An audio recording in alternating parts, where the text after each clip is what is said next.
Aquí hay una sección que es la sección de contenido. Esta sección de contenido está alineada con la estructura del análisis financiero del proyecto. Está alineado tal cual el Word que tienen ustedes, ¿no? Esto de aquí, por ejemplo, ¿no? Si yo quiero entrar, por ejemplo, a la página de supuestos, entro a supuestos, y aquí me explican qué es un supuesto, ¿no? Algunos ejemplos de supuestos. Después puedo ir de nuevo a la sección contenido, ir al plan de inversión. Dice que el plan de inversión está compuesto por la inversión tangible, intangible, gastos preoperativos, capital de trabajo. Si quiero entender qué es una inversión tangible, aquí está el detalle, la intangible, los gastos preoperativos, capital de trabajo. ¿Qué cosa es el capital de trabajo también? Y acá hay una sección que la van a encontrar para cada una de las hojas, que le he puesto campos claves a considerar, ¿no? Los campos claves a considerar son los campos que necesitas tener en tu Excel para que el análisis financiero correspondiente a este capítulo esté completo. Entonces acá en campos claves a considerar tienes todo lo que debes de considerar para la inversión tangible, intangible, los gastos preoperativos, capital de trabajo. Y al final hay una sección que dice links de referencia. Esta sección de links de referencia te manda algunos hipervínculos, algunas fuentes que te pueden ayudar a complementar el entendimiento del análisis financiero de tu proyecto, ¿ya? Entonces, así como tienes esta sección de inversión, tienes, por ejemplo, depreciación y amortización igualito, ¿no? Aquí te explica qué cosa es la depreciación, cuál es la tabla o el porcentaje que debes considerar para la depreciación de determinados activos. Acá hay un ejemplo, tal cual, y aquí está igualito, ¿no? Campos claves a considerar y links de referencia, por si quieres entender un poquito más a detalle de este punto. Y así para cada uno, ¿no? Por ejemplo, financiamiento igualito, financiamiento. Financiamiento igual, qué cosa es el financiamiento tradicional, el no tradicional, qué campos debe de considerar, tal cual, y cuáles son los links o enlaces de referencia, ¿no? Y así, cada uno, capítulo a capítulo, ¿no? O sea, punto a punto. El estudio de precios también, qué debo de considerar para el estudio de precios, los links de referencia. Y esto de aquí está alineado con el Excel también. El análisis financiero del proyecto comienza con los supuestos. ¿Qué son los supuestos? Los supuestos son como los fundamentales del proyecto, ¿ya? Los supuestos son... les pongo un ejemplo así, ¿no? Fácil para que lo entiendan rápidamente. Ustedes cuando... Entonces, los supuestos, ¿qué son?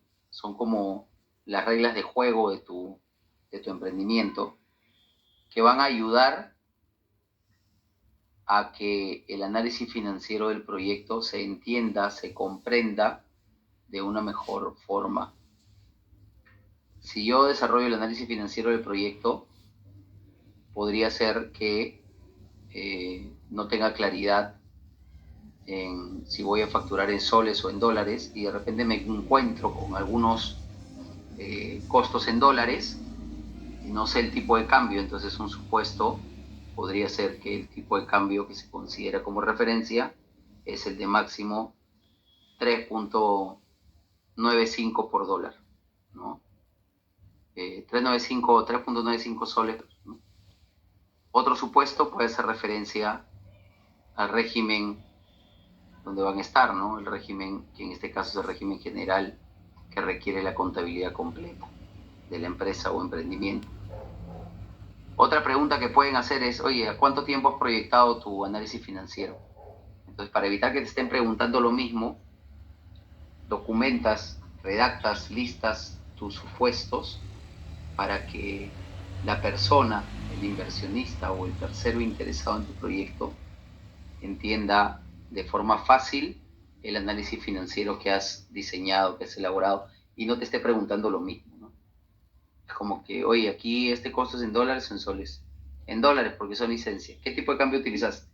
Ya, para no responder a cada rato la misma pregunta, te sirven los supuestos, ¿ya? Para ayudar a entender a tu público objetivo, a tus partes interesadas sobre el análisis financiero de tu proyecto, ¿ya? Eso por un lado. Por otro lado, no es tampoco que te llenes de supuestos. No tienes que redactar supuestos. Si mientras más supuestos tengáis, mejor. No, eso no es así, ¿ya? Deberías de tener máximo pues un número de 6 a 8 supuestos, no más, ¿ya? Porque a veces, o sea, acá es donde aplica más es menos, ¿no? Digamos, intentas redactar más supuestos, pero al final más es lo que confundes a tu audiencia que, que lo que la puedes ayudar a entender el modelo financiero del proyecto, ¿ya? Eso por el lado de los supuestos. Hay supuestos que son, digamos, eh, transversales para todo emprendimiento. O sea, normalmente siempre hay un supuesto que habla del tipo de cambio, por ejemplo.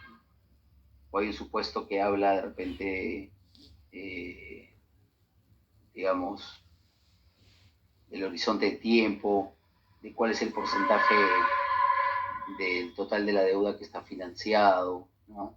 Qué porcentaje es aporte de socios, qué porcentaje es dinero de los socios y qué porcentaje es dinero financiado, ¿no?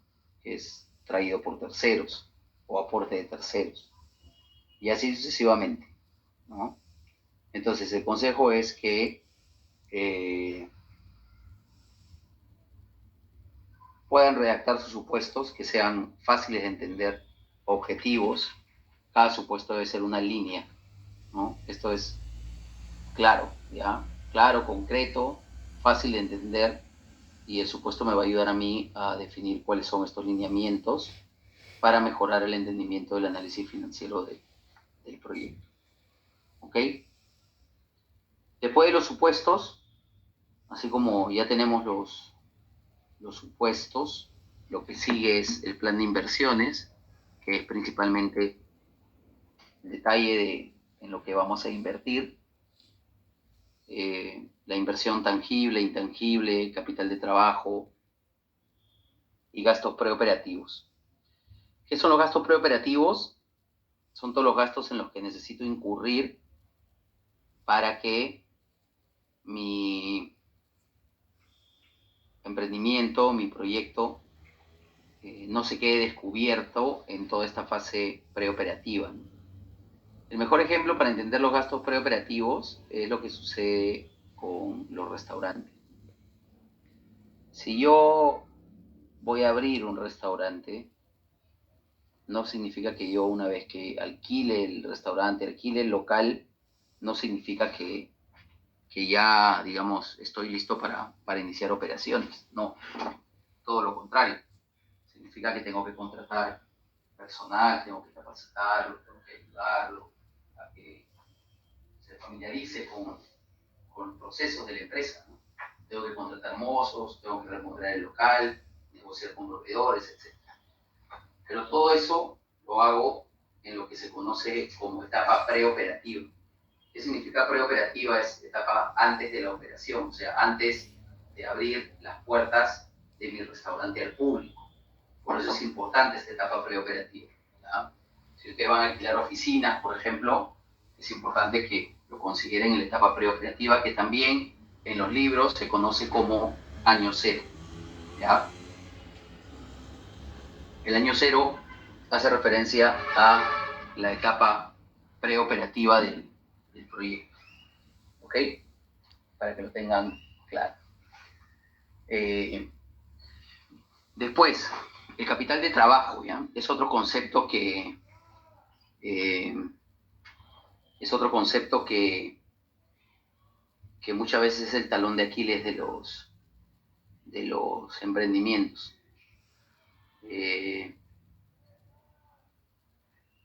A ver, el capital de trabajo, como su definición lo dice, es el capital que necesito para trabajarlo, ¿no? Capital para trabajar, por eso se llama capital de trabajo. El